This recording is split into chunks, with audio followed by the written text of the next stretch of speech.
সালামু আলাইকুম, স্বাগত প্রত্যেককে আজকের ক্লাসে। জৈব যৌগের সৃজনশীল আলোচনা নিয়ে এই ভিডিওটাতে 1 ঘন্টা ব্যাপী একটু আলাপ করতে চাই। এই কারণ এসএসসি 2021 এসএসসি পরীক্ষার্থী যারা রসায়নের বেসিক কনসেপ্ট বোঝার জন্য যারা এই অধ্যায়টা পড়বে, তোমরা জানো যে এটার গুরুত্ব আমার আসলে নতুন করে বলার বা বোঝানোর কিছু নাই। এটা তোমাদের সবার কাছে ক্লিয়ার যে এই চ্যাপ্টারটা কতটা ইম্পর্ট্যান্ট। মেইন বিষয় হচ্ছে যে আমি পুরো চ্যাপ্টারটা বুঝি, আমি এই চ্যাপ্টারটা থেকে যদি এমসিকিউ আসে এমসিকিউ দিতে পারবো, যদি সৃজনশীল আসে লিখতেও পারবো। তো সৃজনশীলে কি হয়, লেখাটা বেশি লিখতে হয়, 4টা কোয়েশ্চেনের অ্যান্সার করতে হয়। সো জ্ঞানমূলক, অনুধাবনমূলক, প্রয়োগমূলক এবং উচ্চতর দক্ষতামূলক এই 4টা প্রশ্নকে অ্যান্সার করার মানে হচ্ছে যে একটা স্টুডেন্ট পুরো অধ্যায়টা পারে। সো সম্পূর্ণ অধ্যায় পারার পরে যখন টেস্ট পেপারে আমরা সৃজনশীলগুলো দেখি যে কেমন কোয়েশ্চেন আসছে বিভিন্ন স্কুলে, ক্যারেট কলেজে, অন্যান্য স্কুলগুলোতে যে কেমন প্রশ্ন আসছে, এটার উপর দেখে আমরা সিদ্ধান্ত নেই বা চিন্তা ভাবনা করি যে হ্যাঁ কেমন প্রশ্ন আসতে পারে বোর্ডে। তো আজকে আমি জৈব যৌগের এই অধ্যায়টাকে একটু করে পড়ানোর চেষ্টা করব এমনভাবে যে টেস্ট পেপারের উপর ভিত্তি করে যেন আমি এটাকে পড়াতে পারি। সো আমার কাছে যে টেস্ট পেপারটা রিসেন্ট 2021-এর আছে, এটার উপর বেস করেই হচ্ছে আমি আজকের ক্লাসটা নেওয়ার চেষ্টা করব। এবং তোমরা যারা আজকে যুক্ত হয়েছো আমার সাথে, তোমরা আমাকে একটু জানাইও যে তোমাদের কোনো প্রবলেম আছে কি না। আমি দেখতে পাচ্ছি গাণিতিক সমস্যা আছে বলেছে ইশরাত জাহান মিলি। গাণিতিক সমস্যা বলতে যেটা বোঝায় যে এই চ্যাপ্টারের গাণিতিক সমস্যার কি হইতে পারে। অধ্যায়টা যেহেতু জৈব যৌগ, এখানে এমন বিষয়টা থাকবে যে আমরা জানি যে কোনো হাইড্রোকার্বন, হাইড্রোজেন এবং হচ্ছে কার্বনের এই যৌগটা, এটাকে আমরা হাইড্রোকার্বন বলছি, তাই না? আজকের ক্লাসে আমি চেষ্টা করব সামগ্রিকভাবে এই চ্যাপ্টারের সৃজনশীল আলাপ করতে। তোমরা আমাকে একটু সাপোর্ট করবা, শান্তিমতো ধৈর্য সহকারে শুনতে হবে এবং প্রবলেমটা থাকলে সেখানে ভিডিওর নিচে লিখতে হবে। এই যে হাইড্রোকার্বন, এই হাইড্রোকার্বনকে যখনই আমি জারণ করব, জারণ মানে অক্সিডেশন, পোড়াবো, অক্সিজেনের সাথে বিক্রিয়া করাবো, তখন আমি নিশ্চিত যে এই হাইড্রোকার্বনকে পোড়াইলে 2টা জিনিস উৎপন্ন হবে। সেটা কি? এক হচ্ছে কার্বন ডাইঅক্সাইড এবং হচ্ছে জলীয় বাষ্প। তাহলে কার্বন ডাইঅক্সাইডও গ্যাস, এই জলীয় বাষ্পটাও গ্যাস। তো এখন ঘটনাটা হচ্ছে যখন আমরা চিন্তা করব যে হাইড্রোজেন এবং কার্বনের এই হাইড্রোকার্বনের সংখ্যার উপর ভিত্তি করবে যে এখানে কার্বন ডাইঅক্সাইড কত হবে, এখানে পানির অণু কত হবে, অক্সিজেন কত হবে। এই তো বিষয়টা। এখন তুমি আমাকে এটা খুব সিম্পলি বলো যে এই অধ্যায় থেকে গাণিতিক প্রবলেম কি আসতে পারে। এমন হইতে পারে যে তোমরা 6ষ্ঠ অধ্যায়ে পড়েছো না মোল সংক্রান্ত বিষয়, যে এত গ্রাম পদার্থকে পোড়াইলে কত গ্রাম প্রোডাক্ট উৎপন্ন হবে বা কত মোল প্রোডাক্ট উৎপন্ন হবে। এছাড়া তো এখানে আর খুব একটা বেশি আমরা গাণিতিক সমস্যা পাই না। তো এখন যদি আমাদের পরিচিত যেই জ্বালানি আমরা জানি, ইথানল, তোমরা জানো যে ইথানলকে জৈব জ্বালানি বলা হয় এবং রিসেন্টলি দুনিয়াতে মানুষ ইথানলকে একটা কমপ্লিমেন্টারি ফুয়েল হিসাবে ব্যবহার করার চেষ্টা করছে। বাট আমরা এখন রিসেন্টলি দেখতে পাচ্ছি কোথায়, যে আমাদের গাড়ি ঘোড়া, তারপরে হচ্ছে অ্যাকচুয়ালি বিমান, গাড়ি, এগুলো চালানোর জন্য কি ব্যবহার করা হয়? জেট ইঞ্জিনের জ্বালানি হচ্ছে কেরোসিন। তো কেরোসিন, পেট্রোল, তারপরে ডিজেল, অকটেন, এগুলো কি? এগুলো হাইড্রোকার্বন।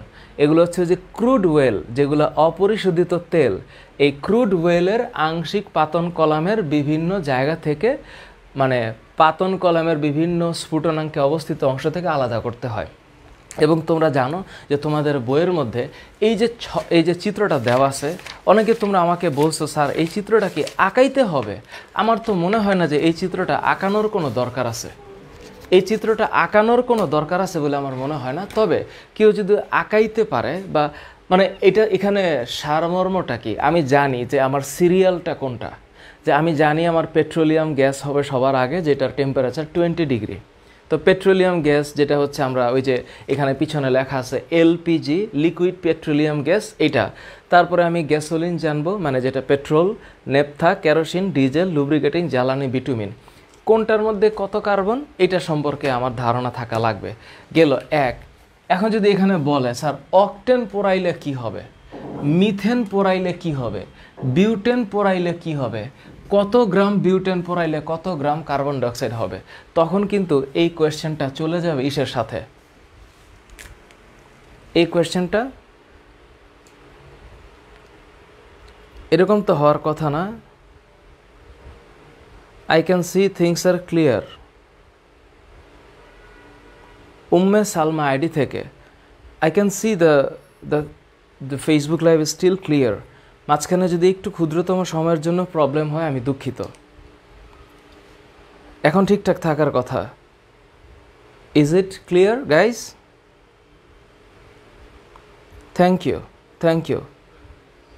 ওয়ালাইকুম আসসালাম। Rifat Rabbi, Arafat Hussain, I can see things are clear. বুঝলাম না। Ratul Das, it's clear, I guess it's clear, thank you. Okay, এইবার একটু দেখো তো। এখন আমি যদি এখানে অকটেন বলতাম বা এখানে যদি বিউটেন বলতাম, তোমরা একটু মাথায় রেখো, যদি আমি এখানে অকটেন বলতাম তাইলে আমার এখানে হয়তো C8H18। এই সম্পর্কে তোমাদের কোনো ধরনের সন্দেহ থাকার কথা না। এখন তাহলে অক্সিজেন কত হবে আর কার্বন ডাইঅক্সাইড কত হবে, এটা আমি আগের ক্লাসেও দেখাইছি। তোমরা জানো যে এখানে যতটুকু কার্বন আর হাইড্রোজেন আছে এটা এখানে বসায় দেওয়া লাগবে। কেমন করে বসায় দিব? তো আমরা দেখব যে এখানে কার্বন আছে 8, তাহলে এটা হচ্ছে 8। এখানে হাইড্রোজেন আছে 18, তাহলে এখানে হবে 9, কারণ 9 দুগুণে 18। তারপরের কাজ হচ্ছে এই প্রোডাক্টের মধ্যে কতটুকু অক্সিজেন আছে এইটা হিসাব করতে। তো এই যে দেখো এখানে 8 দুগুণে 16টা অক্সিজেন আছে, এই হিসাবটা তুমি করে নিবা। 8 দুগুণে 16টা অক্সিজেন, আর এই যে 9টা অক্সিজেন, এই যে 16 আর 9 এটা হিসাব করলে হবে হচ্ছে 25। তাহলে এখানে 25 বানাইতে হবে। তো 25 বানাবো কেমনে?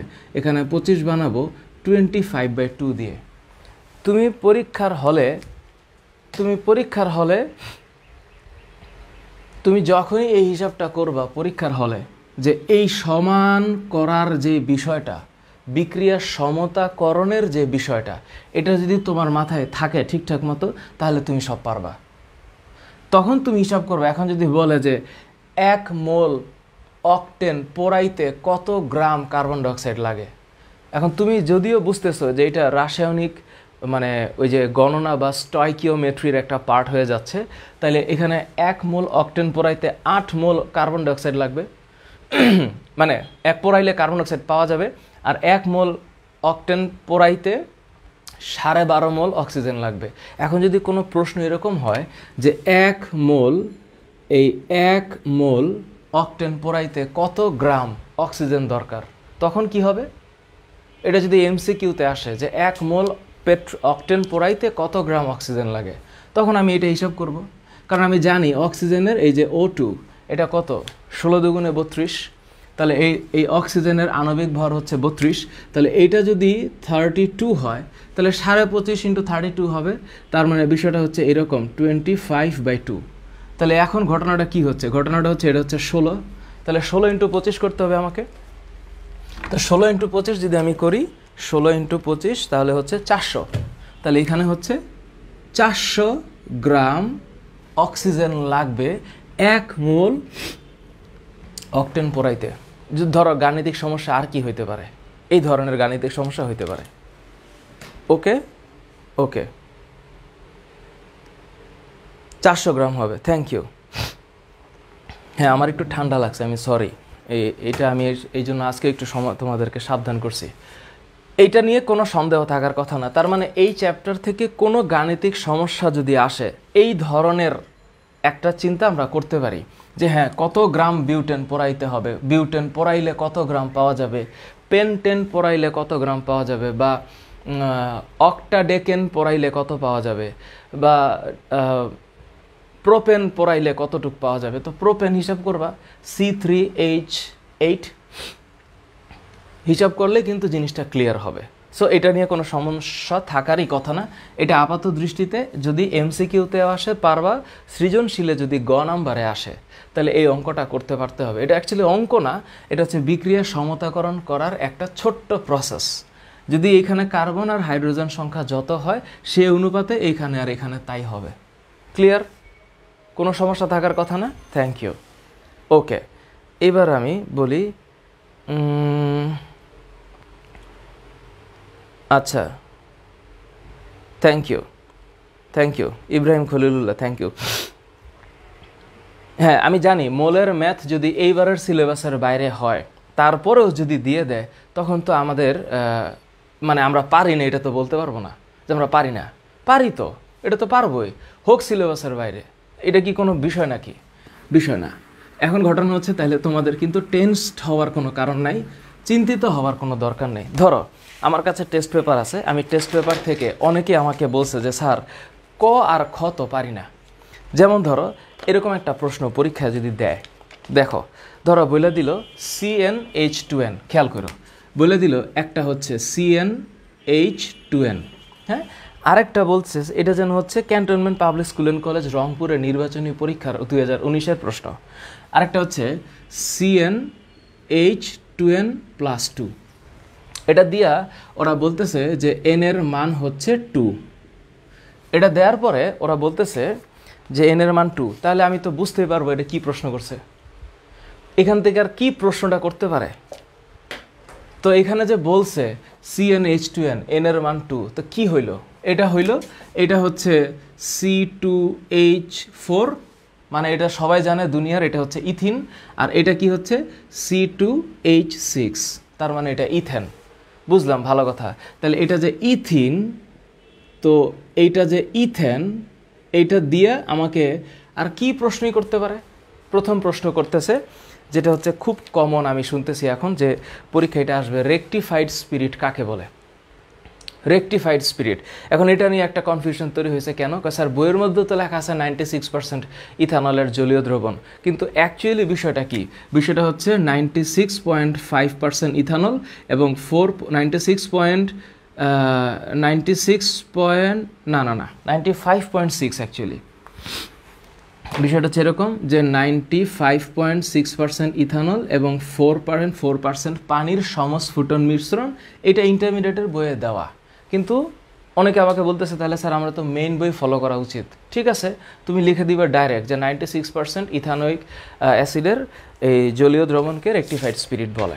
সুতরাং এক্ষেত্রে আমার মনে হয় যে ইথানল 96% ইথানলের জলীয় দ্রবণকে রেকটিফাইড স্পিরিট বলে। এই ক্ষেত্রে আমাদের এই 4.4% দেওয়ার দরকার নেই, বাট ইন্টারমিডিয়েটে উঠলে সামনে এটাই চলে আসবে। পরের প্রশ্ন এমন যদি হয় যে কেরোসিন ও ডিজেলের মিশ্রণ থেকে উপাদান দুইটিকে পৃথক করা সম্ভব? তো সম্ভব। এই যে 121 থেকে 170 আমাদের যেই ওই আংশিক পাতন কলামের যে বিষয়টা দেওয়া আছে, এই যে এখানে, তো এটা সম্ভব না, কারণ এরা সবাই তো হাইড্রোকার্বন, এরা সবাই তো হচ্ছে গিয়ে মানে ক্রুড ওয়েলের পার্ট। তো এই যে 121 থেকে 170-এর মধ্যে আমি কেরোসিন পাচ্ছি, তারপরে আমি ডিজেল পাচ্ছি। তো কেরোসিন এবং ডিজেলের যে পার্থক্য, সেটা তো আমার টেম্পারেচারই বলে দিচ্ছে। সুতরাং আমি দুইটা আলাদা জায়গা থেকে দুইটা জিনিস পাবো। সুতরাং এখানে আমার মনে হয় না যে এই খ নম্বর কোয়েশ্চেনের অ্যান্সার হতে কোনো প্রবলেম হবে। আচ্ছা, পসিবল 96%, হ্যাঁ 96% ইথানলটাই দিও, কারণ বইয়ের মধ্যে এটা দেওয়া আছে যে 96% ইথানলের জলীয় দ্রবণকে রেকটিফাইড স্পিরিট বলে। আর যদি প্রশ্ন আসে যে মেথিলেটেড স্পিরিট কাকে বলে, তখন বলবা যে রেকটিফাইড স্পিরিটের সাথে আমি যখন মিথানল যোগ করে দিব, রেকটিফাইড স্পিরিটের সাথে মিথানল অ্যাড করে দিলে এটা মেথিলেটেড স্পিরিট হয়ে যাবে এবং এটা বিষাক্ত। আচ্ছা, এরপরে গ নাম্বারে কি প্রশ্ন আসতে পারে? যদি প্রশ্ন করে যে এ ও বি যৌগদ্বয়ের মধ্যে পৃথকভাবে ক্ষারীয় পটাশিয়াম পারম্যাঙ্গানেট দ্রবণ যদি যোগ করা হয় তাহলে কি ঘটবে? এখন তোমরাই আমারে বলো যে ক্ষারীয় পটাশিয়াম পারম্যাঙ্গানেট, ক্ষারীয় পটাশিয়াম কি প্রশ্ন? হ্যাঁ, পৃথকভাবে ক্ষারীয় পটাশিয়াম পারম্যাঙ্গানেট দ্রবণ যোগ করলে কি হবে? এখন তুমি দেখতেই পাচ্ছ যে দুইটা, এটা কোত্থেকে প্রশ্নটা করছে? এটা করছে হচ্ছে অসম্পৃক্ততার পরীক্ষা থেকে বা আনস্যাচুরেটেড টেস্ট থেকে। তো সেখানে আমাদের মনে আছে না, যদি আমি অ্যালকিনের সাথে পটাশিয়াম পারম্যাঙ্গানেটের জলীয় দ্রবণ দেই তাহলে ইথিলিন গ্লাইকল হবে, আর ওর সাথে দিলে কিছুই হবে না। মনে নাই যে আমি যদি এরকম বলি যে CH2 ডাবল বন্ড CH2, এটা হচ্ছে আমার কি ইথিন, অ্যালকিন। তারপরে এখন আমি যদি এটাকে এই যে পটাশিয়াম পারম্যাঙ্গানেটের জলীয় দ্রবণ দেই, তাহলে এখানে কি উৎপন্ন হবে? এই যে CH2, এখানে হচ্ছে OH, এটাতে অবশ্যই এখানে একটা জার্মান অক্সিজেন থাকবে, বন্ড হচ্ছে CH2OH। তার মানে এখানে বিক্রিয়া হবে, পটাশিয়াম পারম্যাঙ্গানেটের গোলাপি বর্ণটা দ্রবীভূত হয়ে যাবে, মানে বর্ণটা আর থাকবে না, এটা হচ্ছে বর্ণহীন হয়ে যাবে, তার মানে এখানে রিঅ্যাকশন হবে। বাট এখানে যখন আমরা দিব CH3 বন্ড CH3, এখানে যখন এই রিঅ্যাকশনটা হবে তখন কোনো পরিবর্তন হবে না। এটা একটা অসম্পৃক্ততার পরীক্ষা। ধরো এটা গ নাম্বারের কোয়েশ্চেন, তো গ নাম্বারে 3 মার্কের জন্য আমি এটাকে লিখব নাকি? পারা যাবে না? গয়ের 3-এর জন্য আমি এটাকে লিখব। 1 মিনিট।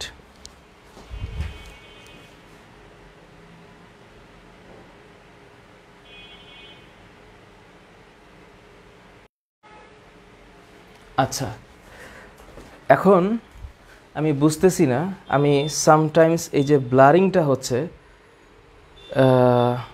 দুঃখিত, এটা একেবারে আনএক্সপেক্টেড, কারণ ইউজুয়ালি এর আগে সাধারণত এই ধরনের কাজগুলো হয় নাই। বাট আই গেস এখন ক্লিয়ার আছে। আবার হচ্ছে আমি যখনই কোনো একটা কিছু দেখতে থাকি যে রেসপন্সটা আমি কয়েক সেকেন্ড পরে পাই, কারণ ফেসবুক লাইভের বিষয়টা হচ্ছে এরকম যে রেসপন্সটা আমি কয়েক সেকেন্ড পরে পাচ্ছি, সো এটা আমার জন্য একটা পেইনফুল বিষয় হয়ে যায়। দেখো তো এখন ক্লিয়ার আসতেছে কিনা? Sadia Afrin Mim, Mahira, I don't know why যে আজকে এরকম হচ্ছে, বাট এর আগে কিন্তু এই ধরনের হওয়ার কথা না। আমি নিজেও দেখতে পারতেছি যে এটা ব্লারিং হচ্ছে, বাট আনএক্সপেক্টেড এটা আমার জন্য। যে এটা কেন ব্লার হচ্ছে আমি বুঝতেছি না, কারণ আমি ইউজুয়ালি মোবাইল ডেটা দিয়ে লাইভ করি। I know this is unclear. Shifaduzzaman, Munna Priyal, still is going on? না, আমার মনে হয় এখন একটু ক্লিয়ার হবে। এখন একটু ক্লিয়ার হওয়ার কথা, হোপফুলি। তার মানে এটা হচ্ছে আমার অ্যালকিন, এটা হচ্ছে আমার পটাশিয়াম পারম্যাঙ্গানেটের জলীয় দ্রবণ, এবং এখানে রিঅ্যাকশন হয়ে এটার রং পরিবর্তন হবে, তার মানে এটা বিক্রিয়া হয়। এখন যদি পরীক্ষায় প্রশ্ন আসে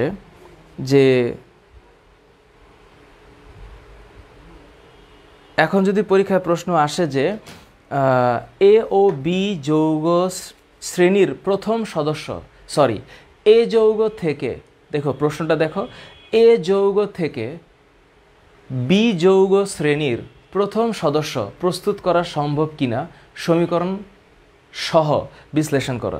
এখন সমীকরণ সহ কেমনে বিশ্লেষণ করব তুমি আমাকে বলো। এইটার নাম কি?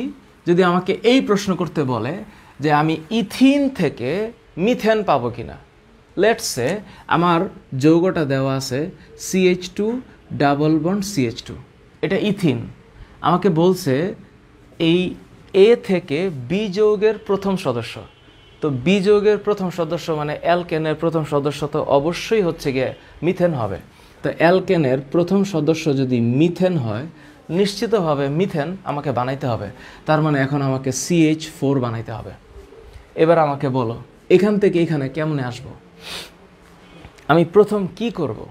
আমি প্রথম এটার সাথে আগে এটাকে আমি অ্যালকাইল হ্যালাইড বানাবো। আমার মাথায় প্রথমে চিন্তাটা কি আসবে যে আমাকে একটা 2 কার্বনের অ্যালকিন দিয়েছে, এখান থেকে আমি 1 কার্বনের অ্যালকেনে যাইতে হবে, তার মানে নিশ্চিতভাবে এখানে একটা ডিকার্বক্সিলেশন থাকবে।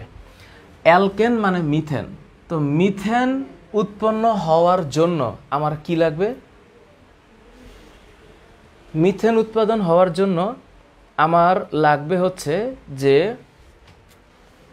ডিকার্বক্সিলেশন। তো ডিকার্বক্সিলেশন করার আগে আমার চিন্তাটা কি যে আমি এইটারে কি চেঞ্জ করতে পারি? দেখো প্রথম স্টেপ হচ্ছে আমি এই CH2 ডাবল বন্ড CH2 এটার সাথে হাইড্রোক্লোরিক অ্যাসিড মেশাবো। মেশাইলে কি হবে? তখন এইটা উৎপন্ন হবে CH3CH2Cl, হইল ইথাইল ক্লোরাইড। তার মানে এই ইথাইল ক্লোরাইডটা হচ্ছে অ্যাকচুয়ালি অ্যালকাইল হ্যালাইড। এইবার মজার ব্যাপার, এই অ্যালকাইল হ্যালাইডের সাথে এখন আমি ক্ষার মিশাবো, ক্ষার, পটাশিয়াম হাইড্রোক্সাইড অথবা সোডিয়াম হাইড্রোক্সাইডের জলীয় দ্রবণ মেশাবো। এইটার সাথে যখন আমি এই জলীয় দ্রবণ মেশাবো CH3CH2Cl প্লাস আমি যখন পটাশিয়াম হাইড্রোক্সাইড দিব বা সোডিয়াম হাইড্রোক্সাইড দিতে পারো, এটা হচ্ছে জলীয় দ্রবণ। তো মেশাইলে কি হবে, এই যে এই পটাশিয়াম ক্লোরিন এক্সচেঞ্জ হবে আর এই হাইড্রোক্সিলটা এখানে চলে আসবে, তার মানে এখানে একটা অ্যালকোহল উৎপন্ন হবে। তার মানে এটা হবে CH3CH2OH প্লাস এই হচ্ছে পটাশিয়াম ক্লোরাইড। তো যখন তুমি একটা অ্যালকোহল পাইলা, এখন তুমি অ্যালকোহলকে জারণ করবা।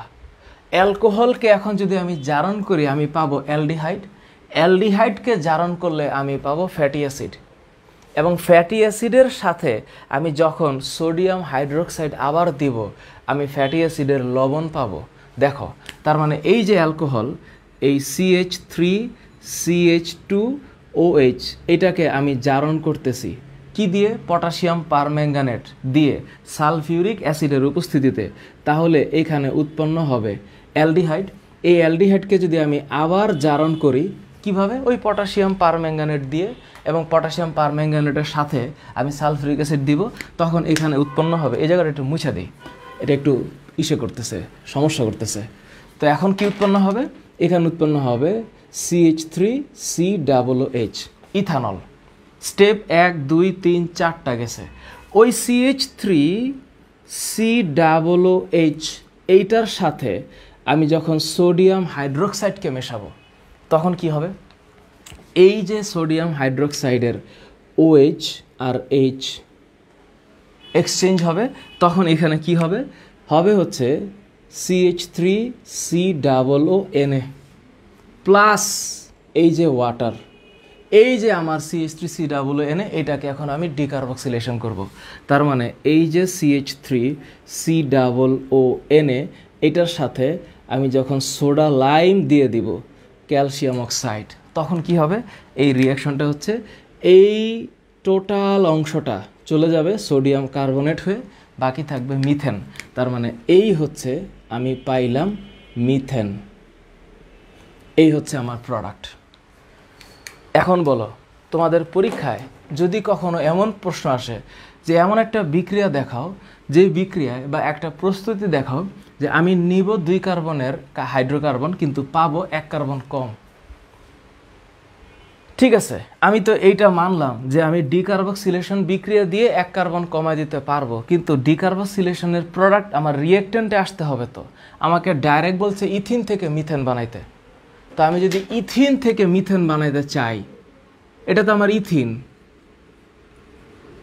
এটা হচ্ছে আমার মিথেন, তাহলে এই মিথেন তো আমার অ্যালকেন। তাহলে এটাকে আসার জন্য আমার যে স্টেপগুলা, এই স্টেপ হচ্ছে এরকম যে আমি ফার্স্টে HCl দিয়ে ক্লোরাইড বানাই দিলাম, হ্যালাইড বানাই দিলাম, এরপরে ক্ষারীয় পটাশিয়াম হাইড্রোক্সাইড দিয়ে এটাকে অ্যালকোহল বানাই দিব, তারপরে জারণ করে ফ্যাটি অ্যাসিড বানাই দিব, ফ্যাটি অ্যাসিডের পরে সোডিয়াম ইথানয়েড এই যে বানাই দিব, ফ্যাটি অ্যাসিডের সোডিয়াম লবণ, তারপরে সোডা লাইম দিব।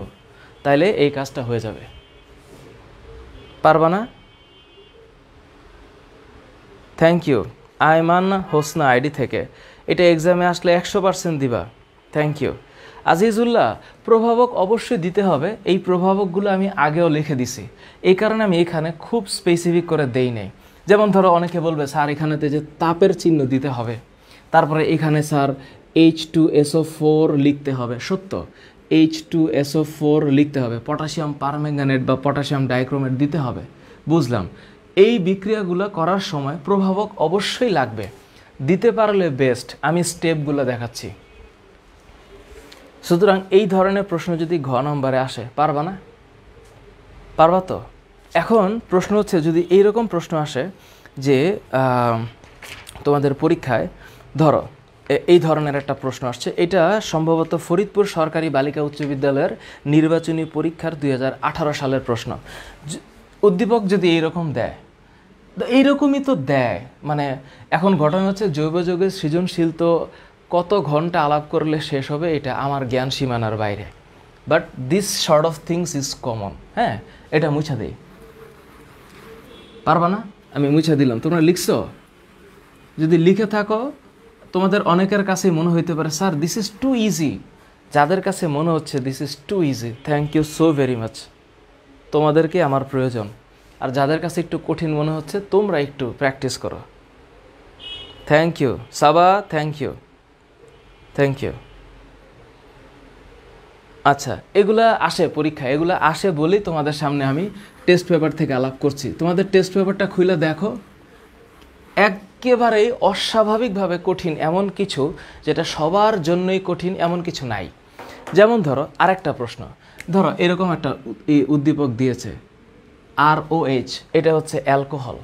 একটাই লিখছে এরকম যে এইখানে এই জায়গায় লিখছে হচ্ছে H2SO4, সালফিউরিক অ্যাসিড দিয়ে এক জায়গায় মনে হয়েছে যে এটা হচ্ছে A, আবার এক জায়গায় লিখেছে এইরকমভাবে দিয়ে B, আবার দিয়ে লিখেছে C। এইখানে চিহ্নটা হচ্ছে জায়মান অক্সিজেনের। এখন তোমরা আমারে বলো, এই যে বিক্রিয়াটা, এই সালফিউরিক অ্যাসিডের বিক্রিয়া, কি আছে এটার মধ্যে? ধরো উদ্দীপকটা এরকম, আর কিছুই লেখা নেই। আমার এখানে যে উদ্দীপক, এটা হচ্ছে ফরিদপুর সরকারি বালিকা উচ্চ বিদ্যালয় নির্বাচনী পরীক্ষা 2018 সালের প্রশ্ন। এইরকম একটা উদ্দীপক দিলে আমার মনে কি আসবে? আচ্ছা, আমার মনে কি আসবে তার পরের হিসাব। এটা অ্যালকোহল, আমরা জীবনটা ভর জানি যে অ্যালকোহলকে সালফিউরিক অ্যাসিড দ্বারা নিরোধিত করলে অ্যালকিন উৎপন্ন হয়। আমি 100% শিওর যে আমি স্বাভাবিকভাবে চিন্তা করতে পারি অ্যালকিন হবেই। তার মানে এটা আমার প্রাথমিক চিন্তা যে এইটা হচ্ছে অ্যালকিন হবে। এখন আমি এইটা কি দেখতেছি, অ্যালকোহলকে জারণ করেছে B হয়েছে, Bকে জারণ করেছে C। তো এটাও তো আমি বুঝতেছি যে এটা অ্যালকোহলকে জারণ করছে, এটা নিঃসন্দেহে এটা অ্যালডিহাইড হবে, এটা অ্যালডিহাইড হবে, হ্যাঁ অ্যালডিহাইড হবে, আর এইটা ফ্যাটি অ্যাসিড হবে। এই যে আমি এই যে 2 মিনিট কথা বললাম, এটা তোমার পরীক্ষার হলে 10 সেকেন্ডের চিন্তা। মানে এটার দিকে তাকাইয়া তুমি প্রথমেই বুঝে নিবা যে ও তাহলে A হচ্ছে অ্যালকিন আর B হচ্ছে অ্যালডিহাইড, C ফ্যাটি অ্যাসিড। ডান, এটা তোমার 10 সেকেন্ডের চিন্তা ভাবনার ফসল। এখন প্রশ্ন হচ্ছে, তাহলে স্যার প্রশ্ন কি দিল? দেখো প্রশ্ন কি দিছে, অ্যারোমেটিক হাইড্রোকার্বন কাকে বলে? ধরো ক নাম্বারের প্রশ্ন, অ্যারোমেটিক হাইড্রোকার্বন কাকে বলে? তো তোমরা পারবা না। যেই সকল হাইড্রোকার্বনগুলো সাধারণত 5, 6 এবং 7 কার্বন সদস্যের সমতলীয় চাক্রিক যৌগ, যার মধ্যে হাকেল তত্ত্ব অনুসারে 4n+2 সংখ্যক, তোমরা এগুলো বুঝো তো, আমি আর নতুন করে কি বলবো। অ্যারোমেটিক হাইড্রোকার্বনের একটা টিউটোরিয়াল দিয়েছি। এই যে বলয়ের সংখ্যাটা যত হবে, তো বলয়ের সংখ্যা অনুসারে এই তোমার সঞ্চারণশীল ইলেকট্রন থাকবে কত সংখ্যক? 4n+2। তো এখানে n এর মান কত? 3, কারণ 3টা বলয় আছে। যদি একটা বলয় থাকে, একটা বলয়, তাহলে এখানে 6টা সঞ্চারণশীল ইলেকট্রন থাকবে। 3টা বলয় আছে, তাহলে এখানে n এর মান হচ্ছে 3। যদি n এর মান 3 হয়, তাহলে 4n+2 সংখ্যক সঞ্চারণশীল ইলেকট্রন থাকবে এখানে, যে 3 4 12 আর 2 হচ্ছে 14টা সঞ্চারণশীল ইলেকট্রন থাকবে। এবং আমরা জানি এটার নাম অ্যানথ্রাসিন। যদি এটা 2টা থাকতো তাহলে এখানে 10টা হইতো, যদি একটা থাকতো তাহলে 6টা হইতো। তার মানে 4n+2 সংখ্যক সঞ্চারণশীল ইলেকট্রন বা ডিলোকালাইজড ইলেকট্রন থাকবে। এরা হচ্ছে একান্তর দ্বিবন্ধন দ্বারা যুক্ত। এই অ্যারোমেটিক যৌগ নিয়ে আমার মনে হয় না তোমাদের প্রবলেম হবে যদি আমার টিউটোরিয়ালটা দেখে থাকো। এখানে আমি SSC লেভেলে আলাপ করেছি, আর ইন্টারমিডিয়েটের কেমিস্ট্রিটাই হচ্ছে অ্যারোমেটিক যৌগ। পরের প্রশ্ন, অ্যালিফেটিক এবং অ্যারোমেটিক হাইড্রোকার্বন বা যৌগের মধ্যে পার্থক্য কী? এখন পার্থক্য তুমি কেমন করে লিখবা? অ্যালিফেটিক শব্দটার মানেই হচ্ছে চর্বিজাত, আর অ্যারোমেটিক শব্দটার মানেই হচ্ছে এটা সুগন্ধি। অ্যালিফেটিক যৌগগুলা মুক্ত শিকল, চাক্রিক শিকল দুইটাই হইতে পারে। অ্যারোমেটিক কিন্তু অ্যাকচুয়ালি চাক্রিক শিকল হবে। তারপরে এখানে কিন্তু এরকমভাবে হাকেল তত্ত্ব অনুসারে 4n+2 সংখ্যক ইলেকট্রন থাকবে না অ্যালিফেটিকে। অ্যারোমেটিকে এটা থাকবে। অ্যারোমেটিক যৌগ হওয়ার শর্তটাই হচ্ছে এইটা, যে এটা সমতলীয় একটা চাক্রিক যৌগ হবে এবং 4n+2 সংখ্যক সঞ্চারণশীল ইলেকট্রন থাকবে এবং একান্তর দ্বিবন্ধন থাকবে। তার মানে অ্যালিফেটিক অ্যারোমেটিকের পার্থক্য পারবো, এতে আমার মনে হয় না কোনো সমস্যা হওয়ার কথা তোমাদের। আচ্ছা, এখন প্রশ্ন হচ্ছে নাসিম মাহমুদ আইডি থেকে, আমি আগেও বলেছি ডেরলিন হচ্ছে অ্যালডিহাইডের পলিমার। মিথানেলকে নিম্নচাপে যখন আমি এটা পলিমারে পরিণত করব তখন এটাকে ডেরলিন বলা হয়, ডেরলিন, DERLIN। একান্তর দ্বিবন্ধন দিয়ে কোনো ধরনের ইসে হওয়ার কথা না। একান্তর দ্বিবন্ধন তুমি যেখানে ইচ্ছা দিতে পারো। তুমি যদি এখন এইখানে দাও তাহলে এটা এইখানে হবে আর এটা এখানে হবে। তো তুমি যদি এটা এইখানে দাও এটা এখানে হবে আর এটা এখানে হবে। তুমি যদি এটা এইখানে দাও তাহলে এটা এখানে হবে আর এখানে হবে। বলো, তোমাদের প্রবলেম তো থাকার কথা না। 1 2 3 4 5 6 7 8 9 10 11 12 13 14, এই যে 14টা ইলেকট্রন আছে, প্রতিটা কর্নারে হচ্ছে 2টা করে ইলেকট্রন।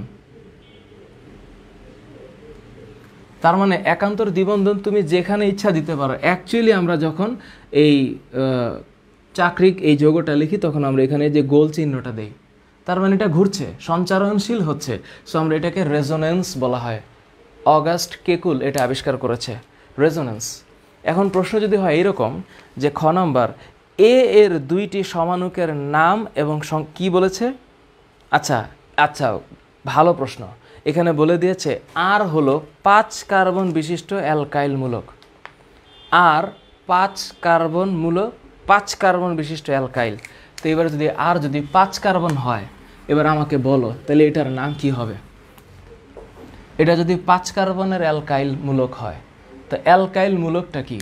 অ্যালকাইল মূলক হচ্ছে CnH2n+1, এটা অ্যালকাইল।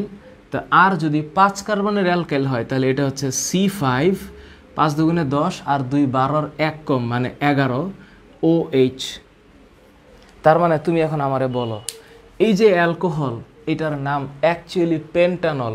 তো পেন্টানলকে সালফিউরিক অ্যাসিড দিয়ে বিক্রিয়া করালে অ্যালকিন উৎপন্ন হবে, কি হবে? তো আমি যদি এখন এটাকে লিখি যে C5H211OH, এইটাকে যদি আমি সালফিউরিক অ্যাসিড দিয়ে নিরোধিত করি, H2SO4 দিয়ে ডিহাইড্রেশন করি, তাহলে এখান থেকে H2O চলে যাবে, তাহলে একটা হাইড্রোজেন কমবে, তাহলে এখানে থাকবে C5H10 এবং থাকতেছে হচ্ছে এই যে পানি বের হয়ে যাবে সালফিউরিক অ্যাসিড সহ পানি বের হয়ে যাবে। তাহলে এইটা যে পেন্টিন, এটা তো মনে থাকবে। ওরা কি প্রশ্ন করছে জানো? ওরা প্রশ্ন করছে যে এর 2টি সমাণুকের নাম এবং সংকেত লিখো এবং এদের সাথে ক্লোরিনের বিক্রিয়া দাও। এখন তুমি আমারে বলো এই পেন্টিনের 2টা সমাণুকের নাম কি হবে? এটার সমাণু অ্যালকিন। C5H10 এর সমাণু কি হইতে পারে? তো আমি তো নিশ্চিতভাবে শিওর 1 2 3 4 5, আবার 1 2 3 4 5, দুইটাই 5 কার্বন, হাইড্রোজেন 10টা। আমি কি করতেই পারি, এমন কি করতে পারি যে এখানে একটা সমস্যা করে ফেলতে পারবো। এই হচ্ছে 3, এই যে 4 5 6 7। এখন ঘটনা হচ্ছে আমি যদি এখন এইখানে ডাবল বন্ড দিই, ডাবল বন্ড দেওয়ার পরে এখানে একটা, এইখানে 2টা, তুমি দেখো কার্বন 5টা, হাইড্রোজেন ঠিক 10টা হয়েছে। এই যে দেখো 1 2 3 4 5 6 7 8 9 10। এইটার নাম কি? এটার নাম হচ্ছে পেন্টিন 1। এটার নাম হচ্ছে পেন্টিন 1। তা আর কি সমাণুকটা আমি করতে পারবো? ডাবল বন্ড একটু এই পাশে সরাই দিই, তাইলেই তো হইল। আমি এখন ডাবল বন্ড এখানে দিয়েছি, এখন আমি ডাবল বন্ড এখানে দিব, শেষ। তো এখন আমি যদি দেই তাহলে এখানে হচ্ছে 1 2 3 4 5 6 7 8 9 10। এটার নাম কি? এটার নাম পেন্টিন 2। কেন? কারণ আমি নাম্বারিং করতেছি কোন পাশ থেকে? বাম পাশ থেকে, সরি ডান পাশ থেকে বাম পাশে। তাহলে এটা হচ্ছে আমার 1 2 3 4 5। তাহলে এটা হচ্ছে আমার 1 2 3 4 5। এখন যদি প্রশ্ন করে যে, ওরা অ্যাকচুয়ালি প্রশ্ন করছে এ এর 2টা সমাণুকের নাম লেখো এবং এদের সাথে ক্লোরিনের বিক্রিয়ায় কি হয় ব্যাখ্যা করো। এখন তুমি আমারে বলো, এখানে যদি ক্লোরিন ঢুকতে চায় কোথায় ঢুকতে পারবে? তুমি হিসাব করে দেখো, প্রত্যেকটা জায়গায় হাইড্রোজেন দেওয়া আছে, অলরেডি হাইড্রোজেন ইজ দেয়ার। এখন এইটাতে যদি ক্লোরিন বিক্রিয়া করে কোথায় ঢুকতে পারবে? ক্লোরিনটা ঢুকতে পারবে এই যে এই পাই বন্ডটা নাই থাকবে, কারণ এটা তো অ্যালকিন। তখন এইখানে একটা ক্লোরিন আর এইখানে একটা ক্লোরিন যুক্ত হইতে পারবে। তখন আমরা এটার নাম কি দিব? আমি এটার নাম দিব 1,2 ডাইক্লোরোপেন্টেন। বলো বুঝলা কিনা? বলো এটার নাম হচ্ছে কি? তাহলে এটার নাম কি? 1,2 ডাইক্লোরোপেন্টেন। ওরা প্রশ্ন করেছে এই যে ফরিদপুর সরকারি উচ্চ বিদ্যালয়ের ফাগুন করে যে এর দুইটি সমানুকের নাম ও সংকেত লিখে এবং এর সাথে ক্লোরিনের বিক্রিয়া দাও। তো এই যে ক্লোরিনের বিক্রিয়া, তো আমি এটার নাম দিব কি? 1,2, যেহেতু আমার দুইটা ক্লোরিন তাইলে আমি এটা লিখবো হচ্ছে ডাইক্লোরো এবং এটা হচ্ছে একটা অ্যালকেন হয়ে যাবে পেন্টেন। তো এখানে যদি ক্লোরিন বিক্রিয়া করে তো এখানে বিক্রিয়া করলে তো সেম আগের মতো ঘটনা, এই যে এইটা বাদ যাবে, তখন এইখানে একটা ক্লোরিন হবে, এইখানে একটা ক্লোরিন হবে। তো যদি তাই হয় তাহলে এখন আমি এটার নাম কি দেব? আমি এটার নাম দিব হচ্ছে 2 নম্বরে আর 3 নম্বরে ক্লোরিন। তো আমি এখন বলবো 2,3 ডাইক্লোরোপেন্টেন। 2,3 ডাইক্লোরোপেন্টেন, তার মানে এটার নাম হচ্ছে 2,3 ডাইক্লোরো কি পেন্টেন। তো পারবা না? প্রশ্ন আমার এইটা না, তার চাইতে ইম্পর্টেন্ট প্রশ্ন হচ্ছে পরেরটা। ওরা বলেছে এ ও সি এর পারস্পরিক রূপান্তর ব্যাখ্যা করো। এ কি আর সি কি? এ আর সি এর পারস্পরিক রূপান্তর। এখন তোমরা আমারে বলো, এটা তো বলেই দিছে এটা 5 কার্বনের অ্যালকোহল, তাহলে এই অ্যালকিনটার নাম হচ্ছে পেন্টিন আর এই ফ্যাটি অ্যাসিডটার নাম হচ্ছে পেন্টানোইক অ্যাসিড। এখন পেন্টিন আর পেন্টানোইক অ্যাসিডের মধ্যে কি এমন পারস্পরিক রূপান্তর থাকতে পারে? আমি তো বুঝতেই পারতেছি এটা হচ্ছে অ্যালকিন। তো অ্যালকিন থেকে ফ্যাটি অ্যাসিডে আমি কেমন করে আসব? কেমন করে আসব? এটা তো আমি একদম সিম্পল একটা হিসাব হচ্ছে, আমার এখান থেকে এখানে আসতে গেলে এই হয়ে আসতে হবে, এই যে এই হয়েই আসতে হবে। মানে আমি হচ্ছে অ্যালকিনকে আমি সালফিউরিক অ্যাসিড দিয়ে পানি সহ যুক্ত করলে অ্যালকোহল হবে, অ্যালকোহলকে জারণ করলে অ্যালডিহাইড ফ্যাটি অ্যাসিড, তার মানে এটা পেন্টানেল হবে, এটা পেন্টানোইক অ্যাসিড হবে। আবার পেন্টানোইক অ্যাসিডকে আমি বিজারণ করব, তাহলে পেন্টানেল হবে, পেন্টানেলকে বিজারণ করলে পেন্টানল হবে, সেখানকে নিরোধিত করব, অ্যালকিন পাবো। পারবা না? তুমি একটু হাতে কলমে কার্বনগুলো লেখা একটু চেষ্টা করো। তোমাদের যাদের কাছে জৈব যৌগ কঠিন লাগে তার একমাত্র কারণ হচ্ছে তুমি চেষ্টা করো নাই, অথবা তোমার মনে একটা অজানা ভীতি আছে, যেই ভীতির কারণও তুমি জানো না, এই কারণে কঠিন লাগে। এটা পারবা। এগুলো অনেকের কাছেই পান্তা ভাত, আমি জানি, কারণ তারা চেষ্টা করছে। আর তোমরা তো সবচেয়ে বেশি সময় পড়ছো, এত পড়া কেউ পড়ছে নাকি এসএসসি লেভেলে? এখন প্রশ্ন হচ্ছে আমি টেনশন করতেছি কোনটা? আমি টেনশন করতেছি হ্যাঁ তোমরা অনেকেই পারো, কিন্তু পরীক্ষার হলে তো আমাকে পরীক্ষার হলে অ্যান্সারটা লিখতে হবে বুঝে পারফেক্টলি। একটু 19-20 হইলে দেখা যাবে যে পরিবর্তনটা হচ্ছে। তা আমাকে অ্যালকিন বানাইতে বসে, তার মানে আমি হচ্ছে C5H10 এইটা, আর আমি হচ্ছে ফ্যাটি অ্যাসিড বানাবো। তো অ্যালকিন আর ফ্যাটি অ্যাসিডের রূপান্তর আমি এখন আর লিখছি না এই মুহূর্তে। এটা পারবা বলে আমার বিশ্বাস, তুমি নিজেই ট্রাই করে দেখো। আচ্ছা, এবার আমি একটু পরের সৃজনশীলটাতে যাই। পরের সৃজনশীলে দেখো এই ধরনের একটা প্রশ্ন করছে, যেটা তোমরা আসলে মানে কি বলবো, অ্যারিন কাকে বলে? অ্যারিন প্রশ্নটা কি করেছে, অ্যারিন কাকে বলে? এটা কোথাকার প্রশ্ন? চট্টগ্রাম ঢাকা বোর্ড, না ঢাকা বোর্ড 2020-এর প্রশ্ন না, ঢাকা বোর্ডে সম্ভবত এই প্রশ্নটা আসে নাই। ধরো অ্যারিন কাকে বলে? অ্যারোমেটিক হাইড্রোকার্বনকে অ্যারিন বলে। অ্যারোমেটিক যে হাইড্রোকার্বন, এই অ্যারোমেটিক হাইড্রোকার্বনকেই অ্যারিন বলা হয়। অ্যারোমেটিক হাইড্রোকার্বন এটাকে অ্যারিন বলা হয়। এখন প্রশ্ন হচ্ছে তাহলে প্যারাফিন কি?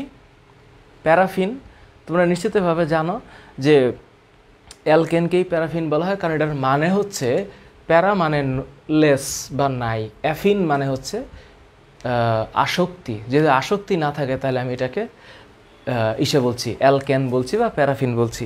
পরের কোয়েশ্চেন, C10H8কে অ্যারোমেটিক হাইড্রোকার্বন কেন বলে? আবার সেই প্রশ্ন।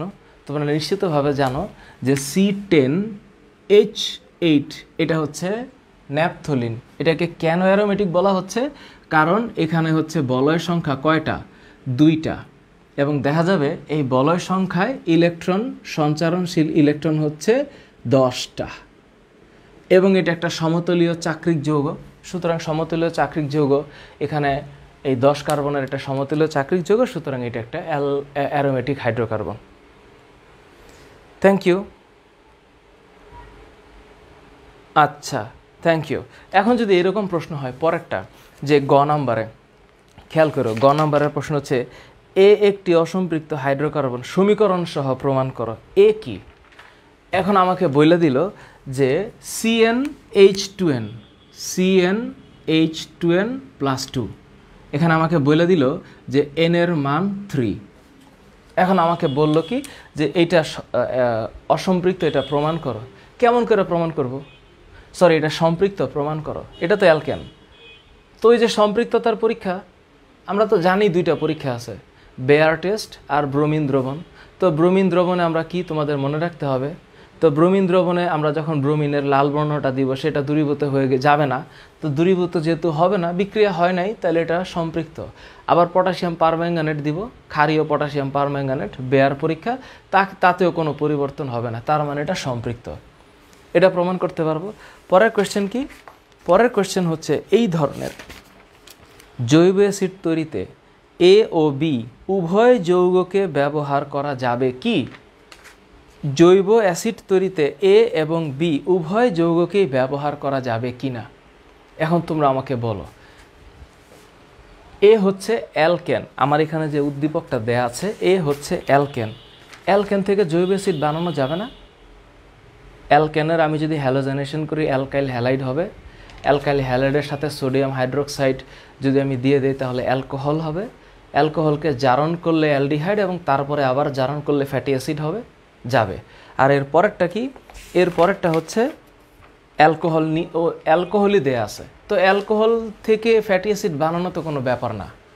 আমি অ্যালকোহলকে 2বার জারণ করব, মানে 2 ধাপে জারণ করব, তাইলে আমি ফ্যাটি অ্যাসিড পাবো। বলো, সোজা না? এগুলো সবই সোজা। এখন যদি এরকম প্রশ্ন করা হয় যে প্যারাফিন কি, ধরো প্রশ্নের উত্তর আমরা পারবো। কেন যেন এই ধরনের প্রশ্নগুলো এই পরীক্ষায় আসবে। সাইক্লোপ্রোপিনকে বদ্ধ শিকল হাইড্রোকার্বন কেন বলা হয়? সাইক্লোপ্রোপিনকে বদ্ধ শিকল হাইড্রোকার্বন কেন বলা হয়? কেন বলা হয়? তো সাইক্লোপ্রোপিনের সংকেত দিতে হচ্ছে এরকম, যে কার্বন কার্বন, এই 3টা কার্বন থাকবে এরকম। তো প্রোপিন যেহেতু, এখানে অবশ্যই একটা ডাবল বন্ড থাকবে। তো ডাবল বন্ড থাকলে এখানে হচ্ছে একটা H, এখানে হচ্ছে একটা H, এইখানে হচ্ছে একটা H। সো এখানে হচ্ছে 1 2 3 4 হবে। হ্যাঁ, সাইক্লোপ্রোপিন। তাহলে 1 2 3 4, 1 2 3 4 সাইক্লোপ্রোপিন। তার মানে H 1 2 3 4টা। তার মানে এই যে C3H4, এটা হচ্ছে সাইক্লোপ্রোপিন। এটাকে কেন বদ্ধ শিকল, কি বদ্ধ শিকল হাইড্রোকার্বন? কারণ এখানে প্রান্তীয় কার্বন 2টা পরস্পরের সাথে যুক্ত। প্রান্তীয় কার্বন মানে হচ্ছে একদম টার্মিনাল কার্বন, মানে একদম সবার শেষে। এটা যদি পরস্পরের সাথে যুক্ত না হয়, তাহলে সেটা হচ্ছে মুক্ত শিকল। আর যদি যুক্ত থাকে, তাহলে চাক্রিক শিকল পারা যাবে। বলো, কোনো problem? Thank you. Less affinity মানে হচ্ছে আসক্তিহীন। আরিয়ান অথই, একটু একটু পারবা? হ্যাঁ, আলামিন সাব্বির, ইটস ট্রু। আমার কাছেও ব্যক্তিগতভাবে মনে হয় যে দিনাজপুর বোর্ড মানেই একটু অন্যরকম প্রশ্ন করে, এবং এদের কোয়েশ্চেন করার ধরনগুলো একটু ডিফারেন্ট। Thank you. এই যে আমার তাসফিয়া খান ফিহা, ওর কাছে এগুলো সবই সহজ। Thank you. জৈব যৌগ তোমাদের যাদের কাছে সহজ, প্লিজ মাথায় রেখো, তোমরা ইন্টারমিডিয়েটে একটা ভালো ফিলিংস তোমার পাবা, একটা ভালো ফিলিংস পাবা নিঃসন্দেহে। প্রশ্ন যদি এরকম হয় যে আমার কাছে কেন যেন ঘুরে ফিরে অলমোস্ট একই ধরনের প্রশ্নগুলো আসতেছে, যেমন ধরো অ্যালকাইল মূলকের সাধারণ সংকেত লেখো। অ্যালকাইল মূলক হচ্ছে CnH2n+2, CnH2n+1। অ্যালকেন অ্যালকিন অপেক্ষা ভালো জ্বালানি, ব্যাখ্যা করো। তো অ্যালকিন অপেক্ষা এই কারণে ভালো জ্বালানি, কারণ সেখানে হচ্ছে কি কার্বন কার্বনের মধ্যে যে সম্পৃক্ত, এটা তো সম্পৃক্ত, সুতরাং এই সম্পৃক্ত হাইড্রোকার্বনের, যেহেতু অ্যালকেন সম্পৃক্ত, অ্যালকিনের ক্ষেত্রে ডাবল বন্ড থাকে, সুতরাং অ্যালকেনের যে কার্বনের বন্ড এই শক্ত থাকার কারণে বা সমৃদ্ধ থাকার কারণে এটা পোড়াইলে বেশি শক্তি উৎপন্ন হয়। এই কারণে অ্যালকেন যেমন হচ্ছে অকটেন, ডিজেল, এগুলো হচ্ছে ভালো জ্বালানি। হ্যাঁ, পরের প্রশ্ন, মনোমার কি? অ্যালকিন সমূহকে জ্বালানি হিসাবে ব্যবহার করা হয় কেন? পারা যাবে। আচ্ছা, ভবিষ্যৎ জৈব জ্বালানি কোনটা জানো? ভবিষ্যৎ জ্বালানি সেটা হচ্ছে এই যে CH3CH2OH। তোমরা এটা জানো যে এখন সারা পৃথিবী ওয়ার্ল্ডের যেই হিট জেনারেশন প্রসেস যেটা চলছে, যে গ্লোবাল ওয়ার্মিংটা হচ্ছে, এই গ্লোবাল ওয়ার্মিংটা এত বেশি পরিমাণে বেড়ে গেছে যেটাকে কমানোর জন্য কিভাবে কোন জ্বালানি ব্যবহার করলে সেফ সাইডে থাকা যাবে, পরিবেশ কম খরচ মানে দূষণ হবে, এটার গবেষণায় লিপ্ত। এই কারণে ইথানলটাকে এখন ব্যবহার করা হচ্ছে। যে ইথানল কেন জৈব জ্বালানি? কারণ এটা জৈব পদার্থ থেকে এটা বের করা যায়, সুতরাং ইথানলটাকে এখন জৈব জ্বালানি হিসেবে ব্যবহার করা হচ্ছে এবং এটা একটা সেকেন্ড জেনারেশন ফুয়েল। এই যে এটা সারা জীবন তো ডিজেল, পেট্রোল, কেরোসিন এগুলা চলছে এবং এই কারণে এই হাইড্রোকার্বনগুলো পোড়ার কারণে পরিবেশে কার্বন ডাইঅক্সাইডের সাথে সাথে সালফার ডাইঅক্সাইড, নাইট্রোজেন ডাইঅক্সাইড এই যৌগগুলোও সৃষ্টি হচ্ছে এবং এগুলো বাতাসে যখন মেশে পানির সাথে বিক্রিয়া করে এরা হচ্ছে অ্যাসিড হয়ে যায় এবং they come back to us like acid rain. ব্রাজিলে ইথানল ব্যবহার শুরু হচ্ছে। Thank you. কিটোন কি? কিটোন হচ্ছে কার্বনিল মূলক। কিটোন হচ্ছে এই যে RCOR, মানে হচ্ছে অ্যালকাইল এবং এটা হচ্ছে কিটোন। তোমাদের এসএসসি সিলেবাসে ইথার এবং কিটোনকে একটু কম আলাপ করা হয়েছে এবং এ যাবৎকালের যত সৃজনশীলগুলো আছে সেখানে কেন যেন এই কিটোন এবং ইথারকে খুব একটা, ইভেন অ্যাস্টারকেও খুব একটা আলাপ করা হয় না। ঘুরে ফিরে ওই অ্যালকেন, অ্যালকিন, অ্যালকাইন, অ্যালডিহাইড, ফ্যাটি অ্যাসিডের মধ্যেই সীমাবদ্ধ আছে। তবে তোমরা যখন ইন্টারে যাবা কিটোনের ব্যাপ্তিটা তোমরা দেখবা, একটা আলাদা অধ্যায় আছে যে অ্যালডিহাইড, কিটোন, ইথার, একটা চ্যাপ্টারের নামই এটা। এবং অ্যালডিহাইড, কিটোন, ইথারের প্রস্তুতিকরণ প্রক্রিয়া অনেক ধরনের, সামনে এগুলো তোমাদের জন্য ওয়েট করছে। অ্যাসিড বৃষ্টি, আচ্ছা থ্যাংক ইউ। কার্বনাইল মূলক, রণধীর চৌধুরী কি বললা এটা? ক্যাটিনেশন কি? ক্যাটিনেশন HA হক আইডি থেকে, পাবনা ক্যাডেট কলেজের সিকিউ তো সহজ, কোনটাতে প্রবলেম হয়েছে? ক্যাটিনেশন কি? এটা একটা প্রশ্ন এখনকার সময়ে, এটা তো সবাই জানে। মানে জৈব যৌগের সংখ্যা যে এত বেশি এটার 3টা কারণ, তার মধ্যে একটা কারণ হচ্ছে ক্যাটিনেশন। ক্যাটিনেশন মানে হচ্ছে কার্বন পরস্পরের সাথে যুক্ত হয়ে এই যে লম্বা শিকল গঠন করতে পারে, এই ধর্মটার নাম ক্যাটিনেশন, এই বৈশিষ্ট্যটার নাম ক্যাটিনেশন, যেটা জৈব যৌগে সম্ভব। জৈব যৌগের সমানুতা যেমন আছে, ক্যাটিনেশন তেমন আছে। এই সমানুতা ক্যাটিনেশনের কারণে জৈব যৌগের সংখ্যা পৃথিবীতে অনেক বেশি। অজৈব যৌগ যদি 1 লক্ষ হয়, জৈব যৌগের সংখ্যা হবে অ্যারাউন্ড 80 লাখের বেশি। এই তো।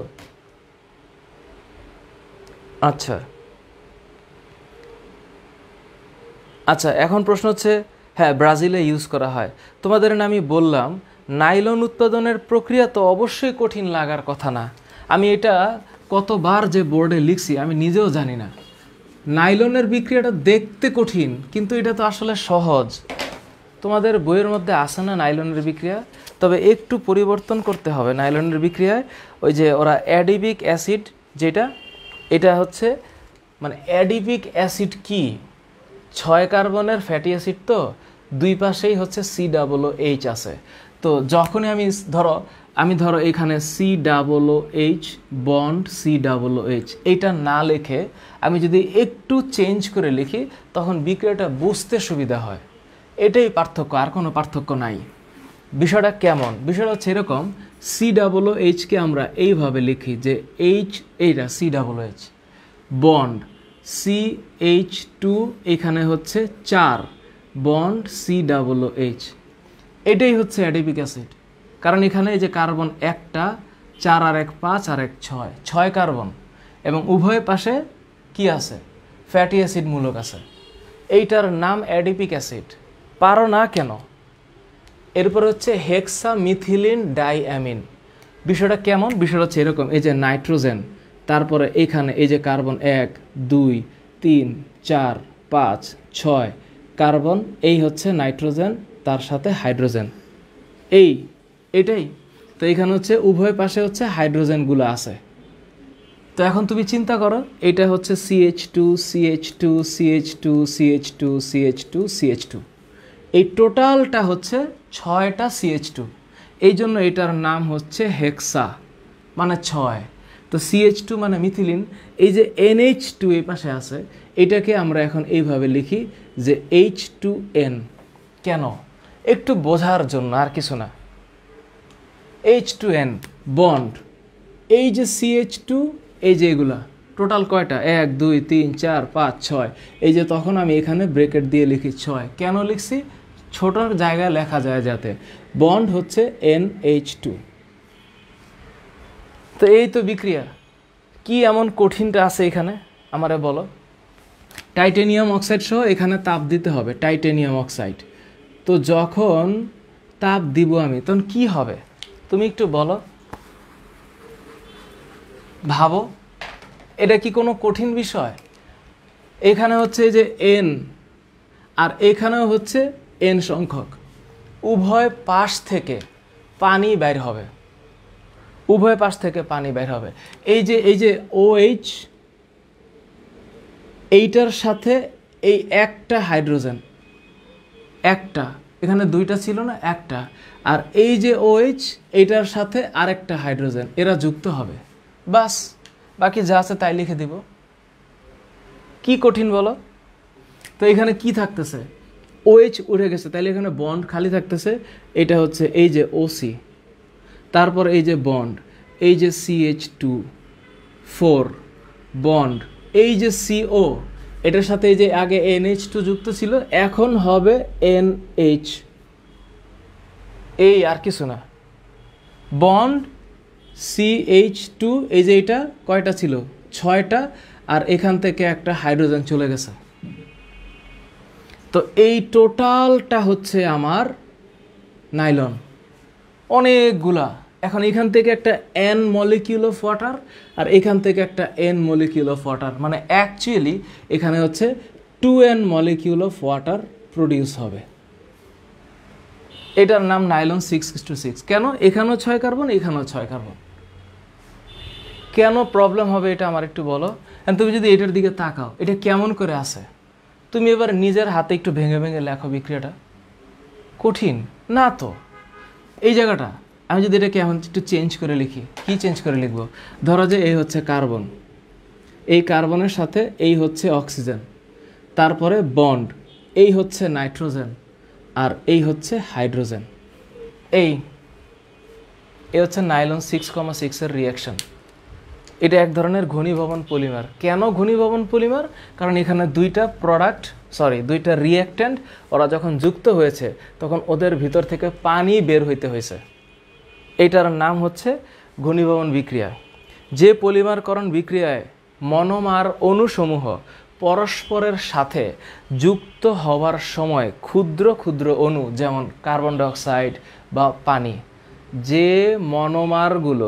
যে বিক্রিয়ায় মনোমারগুলো যখন যুক্ত হয় তখন ক্ষুদ্র অণুগুলো যখন বের হয়ে যায়, এটার নাম ঘনীভবন পলিমার, কনডেনসেশন পলিমার।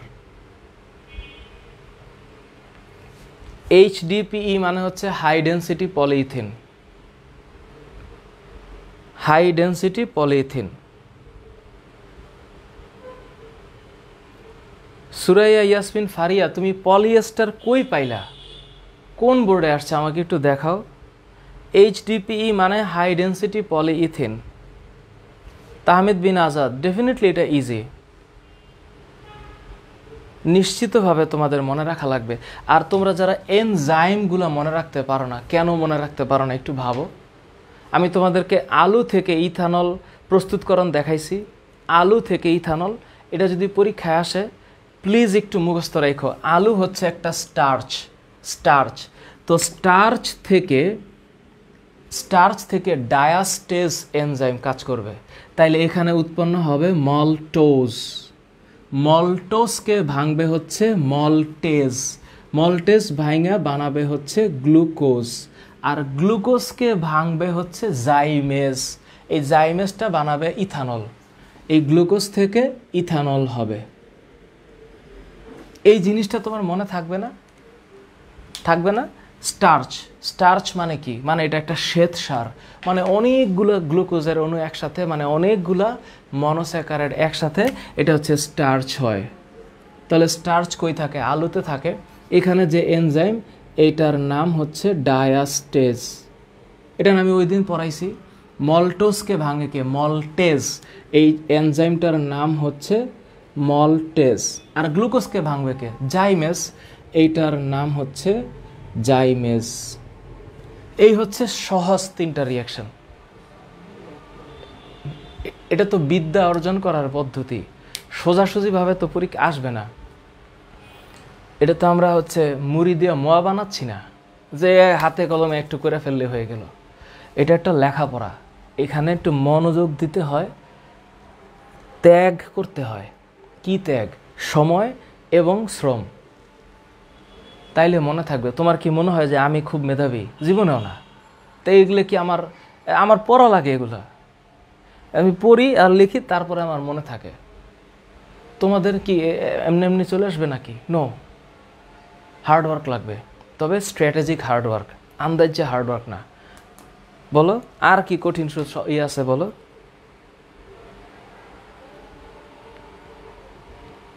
কি রাতুল? বুঝলাম না স্যার। পরীক্ষায় বিক্রিয়া না দিয়ে শুধু ব্যাখ্যা দিলে হবে না, বিক্রিয়াও দিতে হবে, ব্যাখ্যাও দিতে হবে।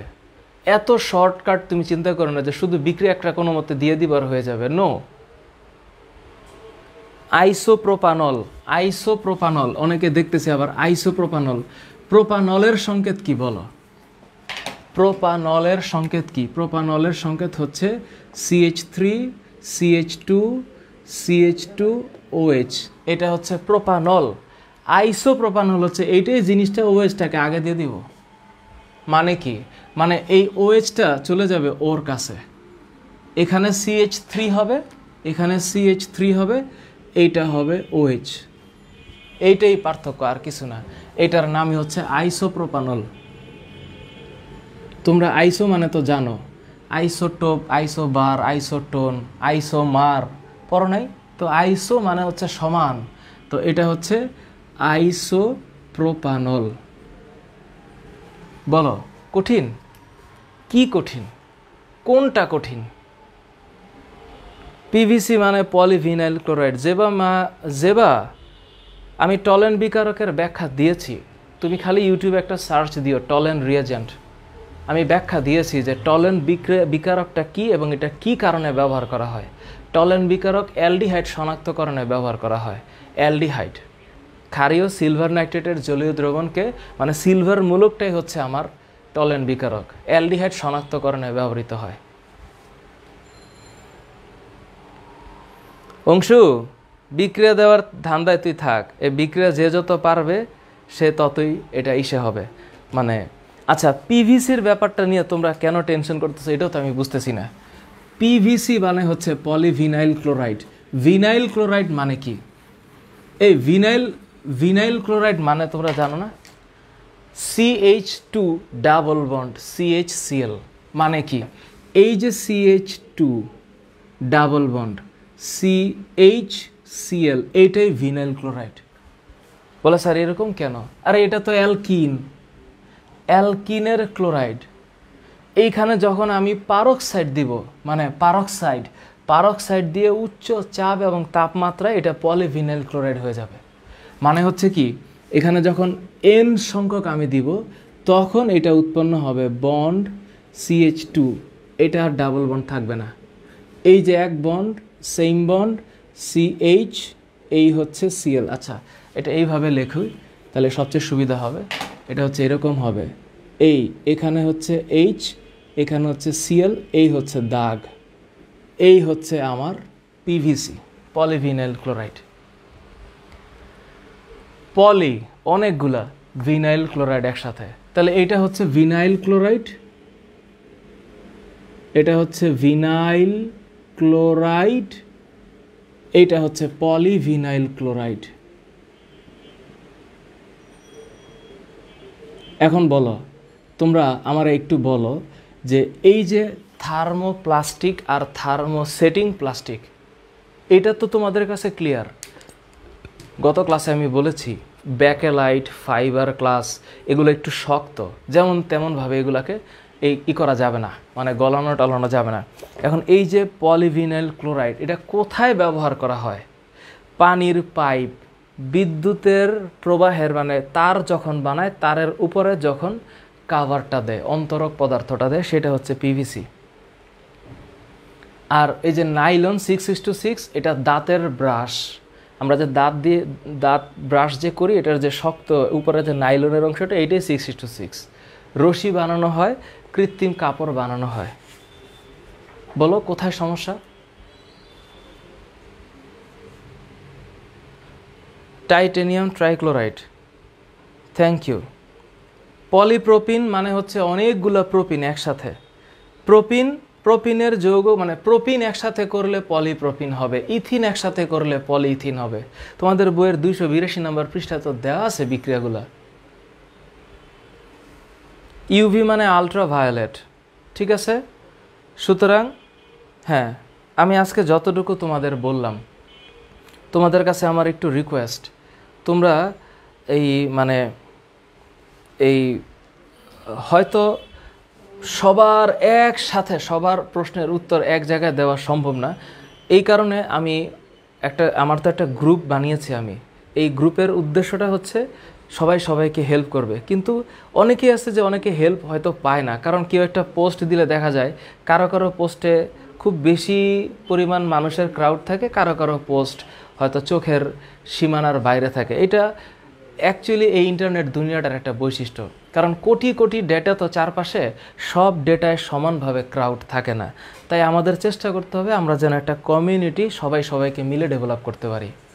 এখন আমি আজকে যতটুকু বললাম, এই অধ্যায়টার আরও অনেক কিছু ডিফারেন্ট থাকতে পারে, তোমাদের তারপরেও যার কিছু ডিফারেন্ট বাকি থাকবে একটু গ্রুপে পোস্ট করো, চেষ্টা করব আমি অথবা অন্য কেউ এটার উত্তর দিয়ে দিতে।